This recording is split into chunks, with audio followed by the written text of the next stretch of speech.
Hi everyone, this is Priyanka Shekhawat presenting here some basic grammar. Here we are not going to study the rules of grammar, but we will talk about the logic behind every grammar rule. Maybe some of you find it very easy as you know the rules, but how many rules can we learn? If you are ready to learn the grammar rules, you have to patiently learn 3,000 rules to go into the depth of grammar. So, with the motive of learning English logically, let us get started. First of all, I am going to tell you an example. Example is he threw my notebook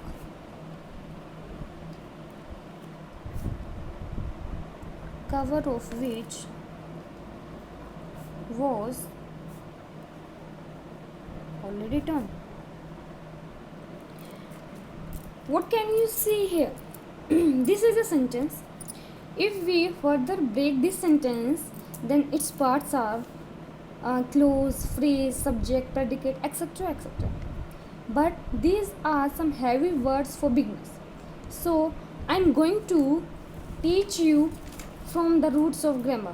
For example, subject, object, and verb.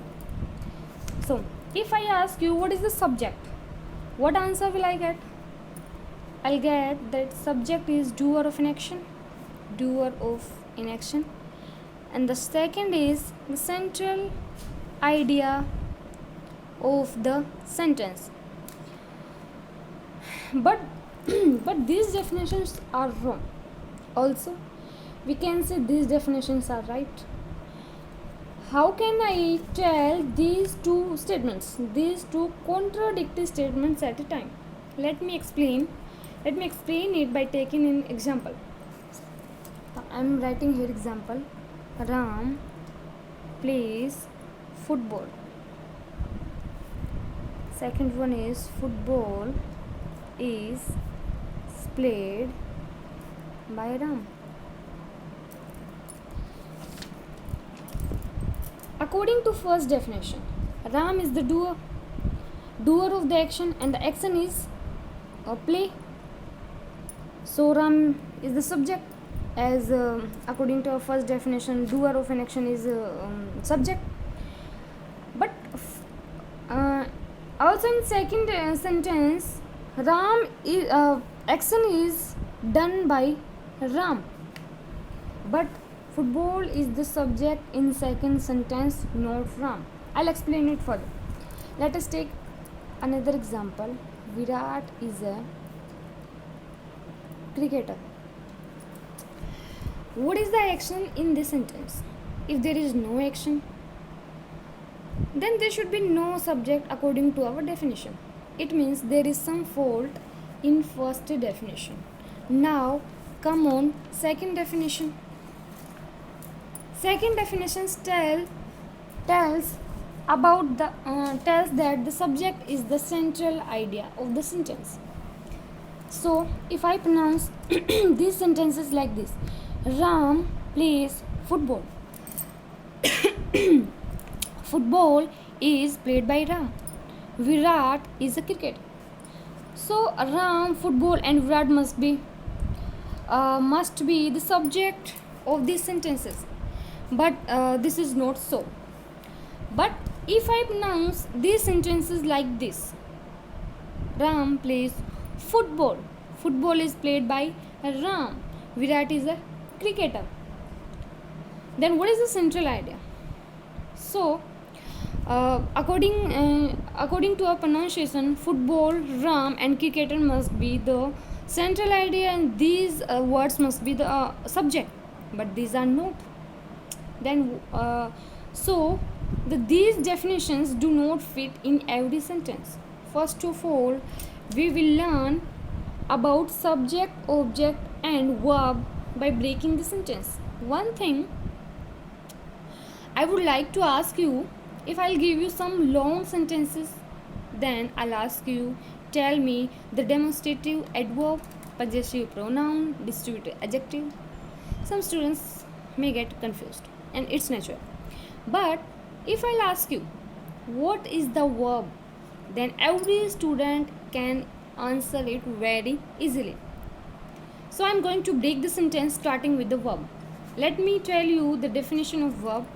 Verb is about word that represent action. That represent action. The second is words that have three forms. Words that have three forms are the verb.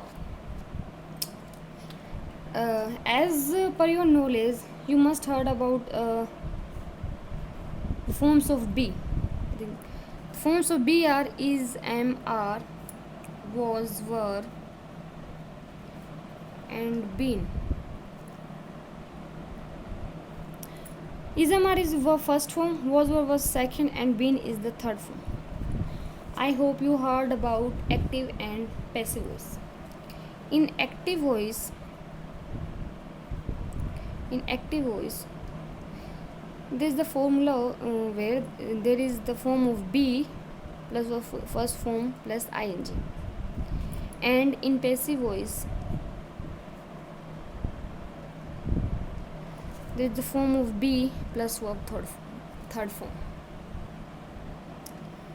So if there is be plus verb third form in any sentence, then that sentence will be in passive voice.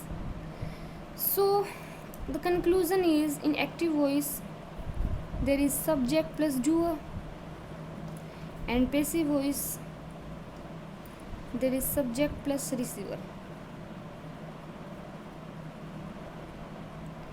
Doer in active voice is the receiver in passive voice. So again, come on, these sentences here, action is play and Ram is the doer, so Ram is the subject. Here in second sentence, action is done by Ram, that is Ram is the receiver of the sentence, so this can't be the subject, so our subject will be football. This is all about subject and verb. In our next video we will talk about object and the subject complement. So thank you so much for watching. Stay tuned.